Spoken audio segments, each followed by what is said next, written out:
going, everybody? My name is Ian and you are watching the Drive MX-5 channel. And today I'm going to show you how to change the oil in your Indy Miata, starting with all the tools you're going to need. So for this job, of course, we're going to need some oil. The manual recommends 0W20, so that's what I have here, 4.5 quarts. In addition, an oil filter. I picked this up at Mazda. I get little discounts because I work there. You'll also need a 17mm socket for the drain bolt, a 12mm socket for all of the bolts around the splash shield that we'll have to remove to access the drain bolt and oil filter, a little hand ratchet so that way we can tighten up the drain bolt.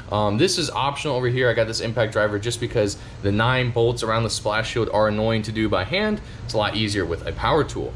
Then of course you're going to need a funnel to put the new oil in the engine and some sort of a drain pan to catch all of the old oil. And obviously you're going to need a jack and some jack stands or ramps or something to get the car in the air so we have access underneath. I would also recommend having some paper towels handy for any messes or spills, and having a good set of gloves with some grip to them, or even like a jar opener or something like that, is also quite helpful when working with the oil filter. Sometimes it's a little bit difficult to do it by hand. Your hand ends up slipping, but these will work very, very nicely. And as long as your car is not lowered and or you have a low profile jack, you should be able to jack the car up from this cross frame member right here. I think this is part of the subframe.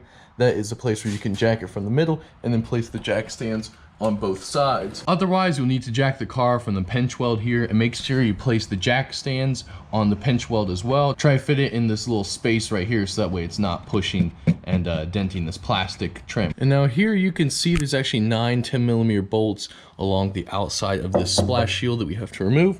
So we got our little impact driver to remove those, and once we get that, the oil filter and then the drain bolt will be right behind it. And right here is your oil drain bolt and then the filter right here. So we're going ahead and get this off with the ratchet and then place the pan down here so that way we can catch the old oil and then get the filter off while this one is draining. Now when it comes to the new filter, what we're going to want to do is take a little bit of the new oil here and then place it around the O-ring on this filter. That way it creates a nice seal with the engine and this rubber ring doesn't pinch or bind and cause potential leaks.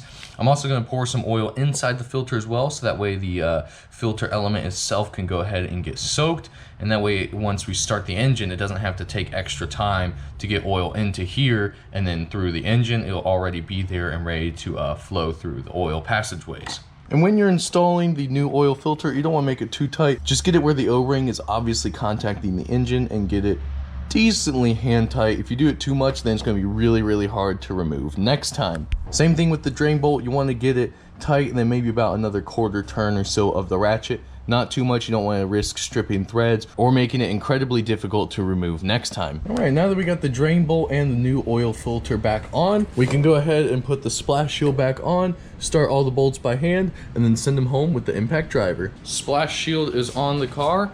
Now we just got to fill her up with new oil. So now with the engine full of oil, go ahead and place the oil cap back on, make sure it's nice and tight, and then we can start the engine. But before starting the engine, what I like to do, if you hold the gas down all the way and start it, it'll turn over without firing, so that way we could get the oil flowing.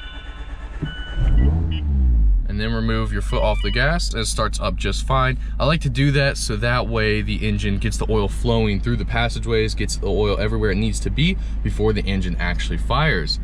And look at that, it's idling super smooth. Let's go ahead and reset the service reminder light. So from the home screen in your infotainment, go over to applications, vehicle status monitor, maintenance, oil change, and we'll go ahead and reset this. We'll go ahead and do the tire rotation as well, even though I didn't really rotate the tires, but that's how you reset the oil reminder light in your Miata. And after running the engine for a few seconds, I always like to check underneath, make sure there's no leaks. Looks like we're all good. And then we're gonna finally let the car down and I'll check the oil level to make sure it's good. Obviously add more if you need to, but it should be right at the perfect amount.